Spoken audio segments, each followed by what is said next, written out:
Good morning. My name is Priyankar Upadhyay and I teach peace studies at Banaras Hindu University, where we also have a UNESCO chair for peace and intercultural understanding. And I'm very pleased to be with you today to share some of the ideas and experiences about religion in public sphere.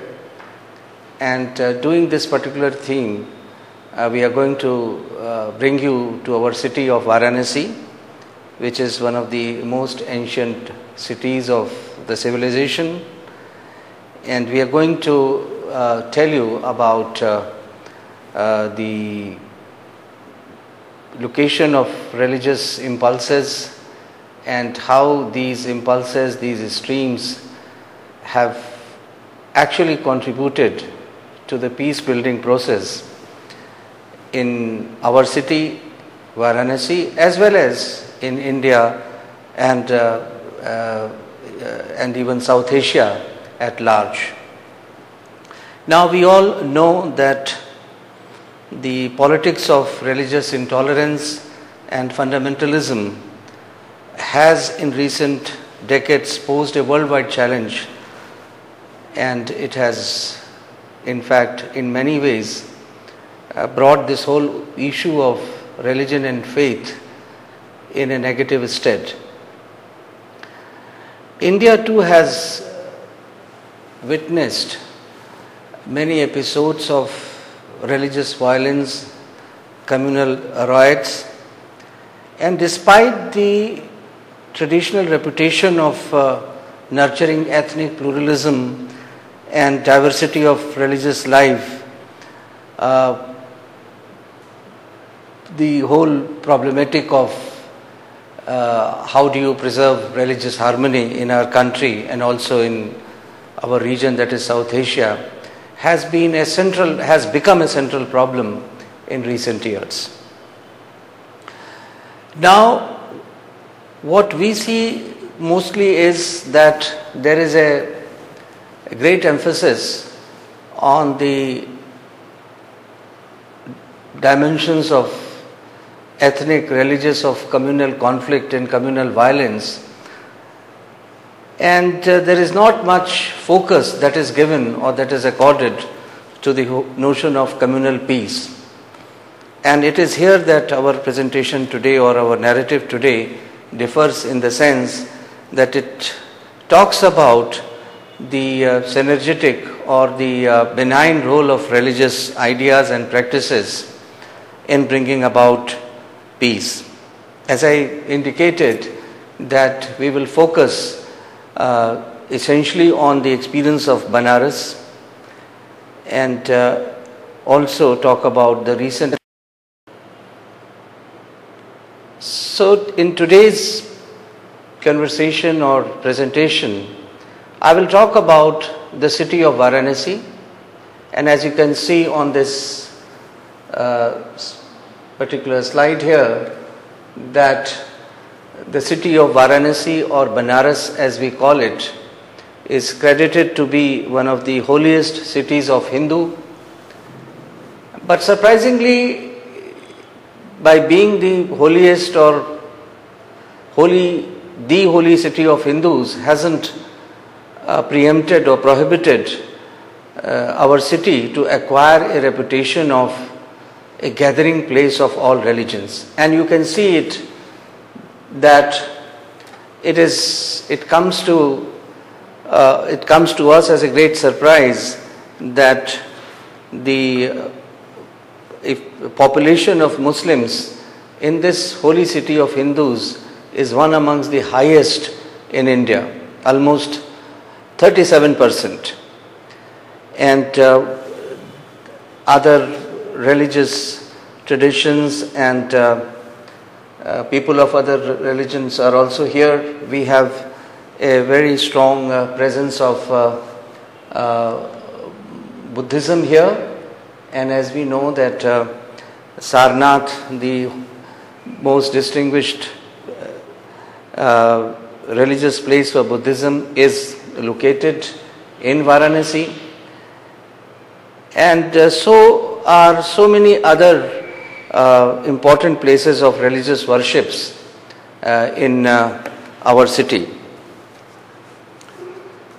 In fact, recently a study suggested that Banaras or Varanasi hosts over 3,000 Hindu shrines and temples, over 1,400 Muslim shrines and mosques, 12 churches, 3 Jain temples, 9 Buddhist temples, 3 Sikh temples, and several other important places of religious worship. So this takes Banaras into an entirely a different platform, wherein faith is the way people live. At the same time, the religiosity hasn't brought disengagement or disaffection in this city. I think much of it can be attributed to the tradition of interreligious confluence and harmony in this part of India. If we look at the history, we see that the Muslim presence in India dates back to 11th century AD, and which can be clearly evidenced by the timeline of older mosques and tombs in the city, which in a way coincided with the waves of Mughal conquest and conversion in northern India. And Banaras also, like many other North Indian cities, acquired the reputation of a religious place wherein there was a lot of possibility of business, there was a lot of possibility of people finding their life and profession and livelihood. And so it attracted Muslims from around the region and also from outside the region. Sandria Freitag, a celebrated anthropologist, however, observes that the presence of Muslims, especially the large number of Muslim presence historically, hasn't contributed to any tensions in the city. In fact, she observes that, and I quote, "The close ties fostered in Mughal courts with the Hindu people account for the close ties between the Muslim weavers with the Hindu Raj of Banaras in subsequent years. No wonder the city received or kept on receiving a large number of Muslim population, which is, as I said earlier, which is one amongst the highest in India today. At the same time, what is interesting about our city Varanasi has been that it always attracted religious reformers who stood for Hindu-Muslim unity. It is interesting to recall that it was while living in this city Varanasi, the famous Mughal Emperor Shah Jahan's beloved son, Dara Shikoh, historic tradition of Hindu and Muslims living in peace and harmony has been one of the remarkable feature of our everyday life in this city. And it attracted remarkable authors, writers, philosophers. Most celebrated name that comes to my mind is the name of Kabir Das, the 15th century poet who rejected the extreme versions of religious and caste divide and advocated for the essential unity of mankind. Kabir Das was revered in both communities, and the legend is that both Hindu and Muslim conflicted bitterly over his remains. So there was this tradition of Dara Shikoh, there was the contribution of Kabir Das, and of course there was, as I said, the tradition of different religious, religions like Buddhism, as you can see here, the famous stupa of Sarnath is here. So Banaras one way comes to us as not simply a religious place of Hindus, but also of a range of other religions. The important thing is, and I think this has come to us so often, that we remain obsessed with the disagreement part of different religions, and we do not really focus as much on how the religions intermingle, and this can be seen in our region also. For instance, the dominant feature of majority Islam in India and South Asia in general has been that of a tolerant and interfacing religion which reflect in everyday life of the community.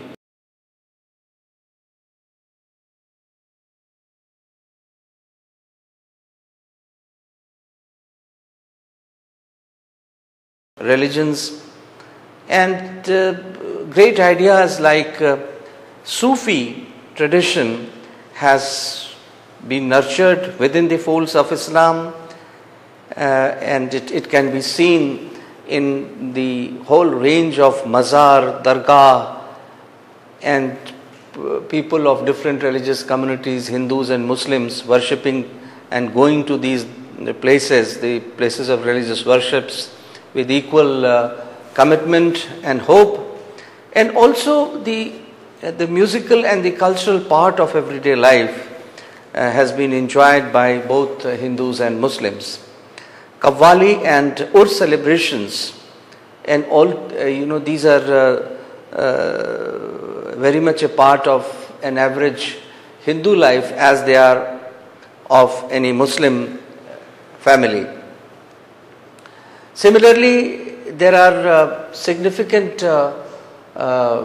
evidences, or actually it hardly requires evidence, but a lot of the rituals and festivals of Hindus and Muslims are joined in by all communities.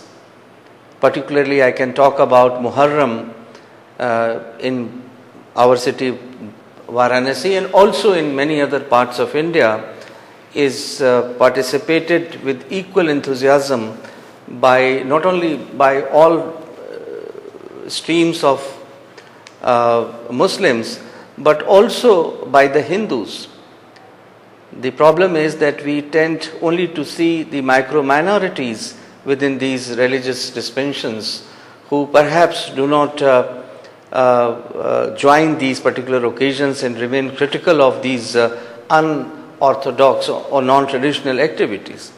In India, for instance, the Barelvi and Shia are at the front of this interface from the Islamic side. The Deobandi also participate to a certain extent and according to local tradition, and it is only the Ali Hadiths who sometimes criticize these participations across religious beliefs. The stereotype is that we tend to believe that political Islam only espouses militant ideas, and these contrary activities or contrary interfaces of Islam are not noticed as such. But as I said, in Varanasi or Banaras, my city, we see that everyday life has involves both the communities. Not only in the ancient times that we see this tradition, but these traditions are still a part of live history. Everyday life and also the rituals and the religious festivals wherein we find that people of different religious communities coming together and contributing to the colorfulness of these events. Of particular mention is the musical performance like Mushaira and the celebration of annual Urs, wherein all communities across religious beliefs participate, and leading artists of different communities sometimes belong to the other religion. We have some examples like Chand Putli and Majid Bharti, which are celebrated singers of Birha and Urs both, and Birha is traditionally a Hindu religious cultural event. And you can see that in everyday life, in different neighborhood or mixed neighborhood, we can find the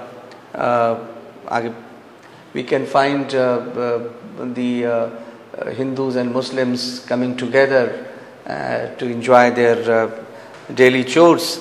This is an example of a mosque which is known as Alamgir Mosque, as you can see here, which embodies features of Hindu temple architecture in its lower portion.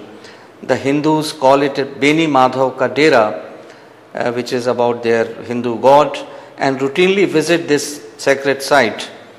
The converging style of Banaras combines with the traditional norms of ritual performance crossover has led to this kind of remarkable inter-community synergy, wherein even the Hindus and Muslims can worship together.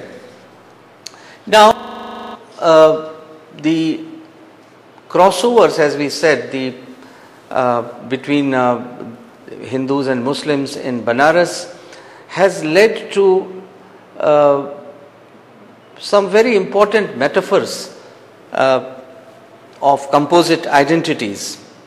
For instance, the image of peaceful communal engagement in Banaras has been embellished through metaphors such as Ganga Jamuni Tehzeeb and Tanabana. Now, Ganga Jamuni Tehzeeb compares the Hindu-Muslim harmony and friendship to the holy confluence of India's major rivers, the Ganga and Yamuna. It assumes a peaceful merging of Hindu and Muslim culture and lifestyle in Banaras as expressed in their friendship, joint festivities and interdependence. It reminds people of the incomparable fusion that they share across religious communities.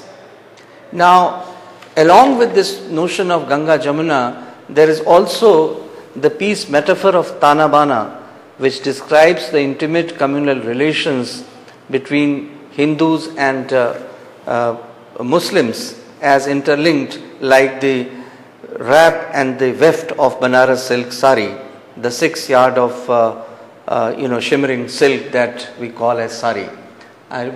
Based on the confluence of important rivers in India like Ganga and Jamuna, and the notion between the interdependence between the lives of Hindu shopkeepers and Muslim weavers in silk textile has marked the inter-religious confluence in our city Varanasi.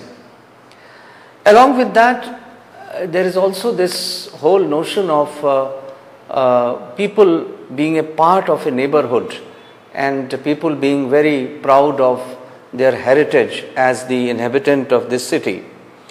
And that this particular identity, which sometimes we describe as Banarsipan or Banarasness, actually transcends religious and other ethnic identity based identities.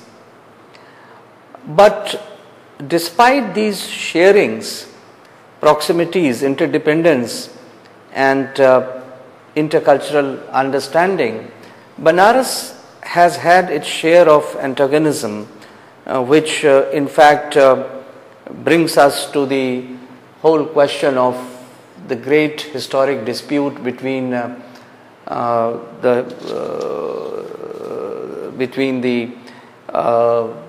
Kashi Vishwanath temple, which is the seat of which is the great seat of Hindu worship, and also where we have this our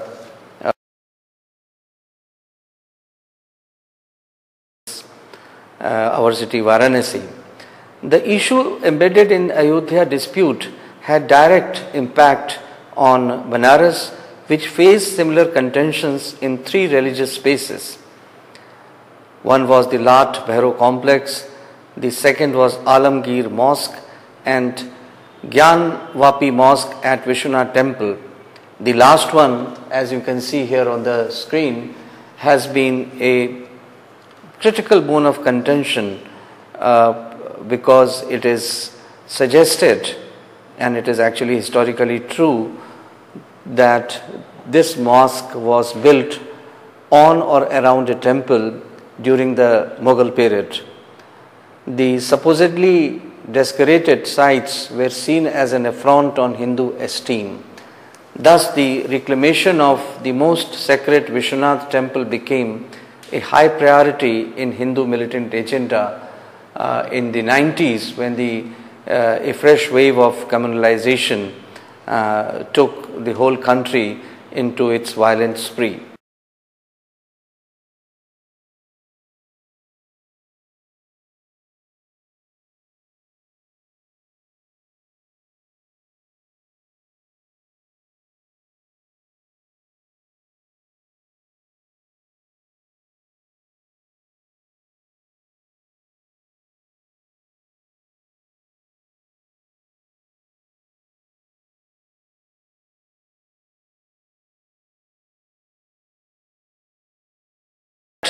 Banaras, despite being rated as a relatively peaceful city in terms of communal violence and communal riots, has had its quota of riots in the year 1809, 1931, then of course 52, 72, 77, and the final and the last time that the city saw a communal riot was in the year 1992.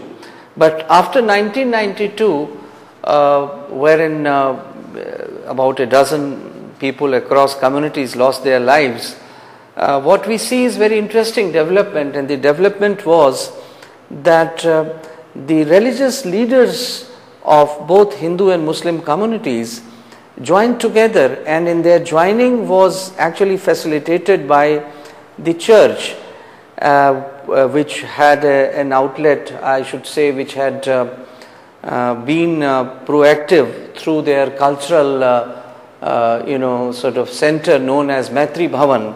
Now this Maitri Bhavan or Friendship House was responsible for a series of inter-religious dialogues, and brought, I wouldn't say it brought the Hindu religious leaders and the Muslim leaders together, but it encouraged this whole notion of different leaders of different religions coming together.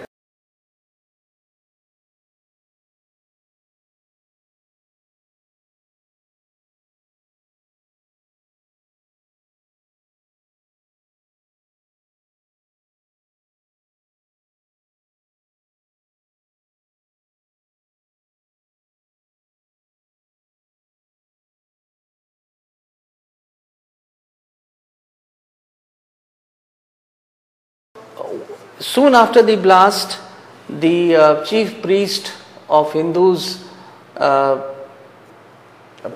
Veerbhadra Mishra, who actually unfortunately passed away just a few days ago. He was a great leader, he was a great environmentalist, and also a former professor at our university, and then he served as the chief priest of Hindu temple. And on his right you can see is Mufti Banaras, the chief Muslim cleric from Varanasi, Mr. Nomani, and they were great friends, and they came together. Especially the Mufti was very quick in condemning the culprits of the blast, and in fact he joined the peace procession, and the unprecedented solidarity across the religious communities acted as a shock absorber and reinforced the impulse of communal harmony.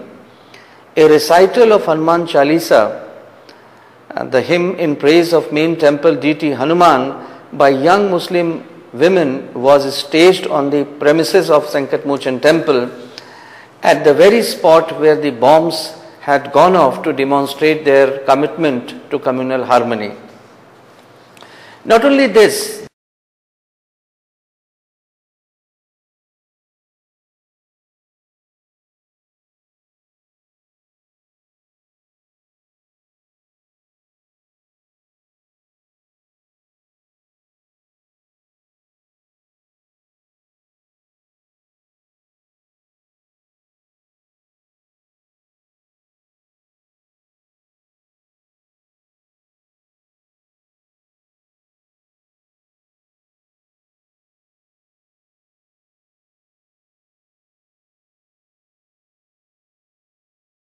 one explain this interreligious peace, and one way to do it is to say that somehow the Banaras experience was employed as an intellectual idea, as an idea which can be replicated in other urban centers having similar intimate communal engagement. And as you can see that the universities in this particular visual, we have invited, this is the seminar room of the Malvi Center for Peace Research, wherein we invited people of different communities along with some scholars from abroad to discuss the possibilities of using religion as a site of peace. We have other visuals also in which we can see that somehow the interreligious, interfaith dialogue was highlighted, or is still a very highlighted activity in our part. And in this we can see the US ambassador joining hands with the religious leaders at Varanasi to congratulate the maintenance of interreligious peace by these leaders. So the Banaras experience and all brings a lot of interesting ideas and very interesting inspirations. We feel that religion may play a significant role in peace building, and what is needed is that in this pursuit people of other walks of life, other strata, the communities should join hands. In Varanasi, for instance, by setting up this UNESCO Chair for Peace and Intercultural Understanding, we have done precisely this. We work very close with people, the church or the Matri Bhavan, as I said, the Friendship House. We work very close with the Sankatmochan Foundation,